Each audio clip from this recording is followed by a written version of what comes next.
making these judges less biased, and if they are not biased, or if they were far too biased, then they will not be appointed.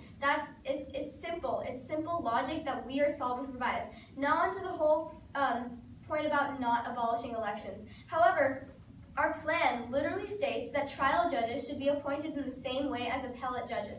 That is our plan in addition to the topic. And appellate judges are appointed, so therefore the affirmation is clearly mistaken about our plan, and they've misunderstood a fundamental part of our plan and misunderstood it, so they think that we are not abolishing elections. However, I've clearly stated in my first speech that trial judges should be appointed, not elected, appointed in the same way as appellate judges. And they're saying, they are saying how appointed judges are not perfect. But however, neither are trial judges. Just look to the Brock Turner case where he raped someone, and then the trial judge who judged his trial, gave him only 6 months in jail for a rape. That has destroyed the woman's life, and that has decreased her quality of life. And in addition, onto the point that they said that we are not abolishing all elections for judges. However, trial judges are the only ones that are the only judges that are being elected. Appellate judges are the ones who are being appointed, and we are including the trial judges in the process of checks that the appellate judges are going through. So therefore, we are completely abolishing elections for judges, and that point is completely false. And now, their only counter to our first point, or to our advantage, is that we are not abolishing elections. However, we have already countered this in the past, and so our argument stands, and you can just flow it through on the flow, and that weighs out on our side.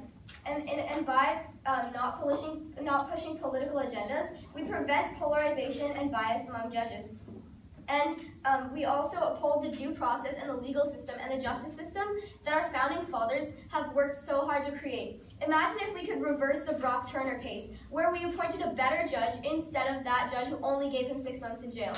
If we had less biased judges in our courts today, then the girl who Brock Turner had raped would get the justice that she deserves. Her life is completely ruined by this rape. She experiences numerous negative impacts that people who are raped go through.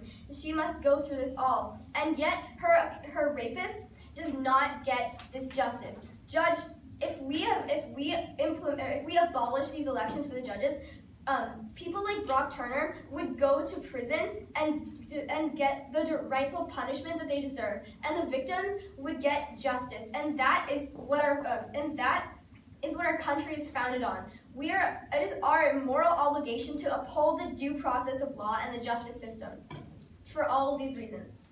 Now, in addition, they stressed about how it is ineffective and how judges cannot be bought. Sure, they may not be able to be bought. However, we have cited a case and other evidence that has shown how these judges can still be biased without being bought. And if we implement our plan, we are making courts a fairer place. And courts are supposed to be fair, and they must uphold the due process of law. And also, why are we not? And they're talking about backlash and public backlash. Well, since we're talking about how they should be, they were talking about how they should go through the same process as appellate judges. Why aren't we seeing backlash from appellate judges? So this argument completely falls. And then, so to crystallize this debate, we, as the government side, are providing for a fairer, 15-second grace period, are providing for a fairer and more just California. We are bringing justice to these criminals and having fairer courts, which is what our country is built off of. And for all these reasons, I urge a strong vote for the affirmation side. Thank you.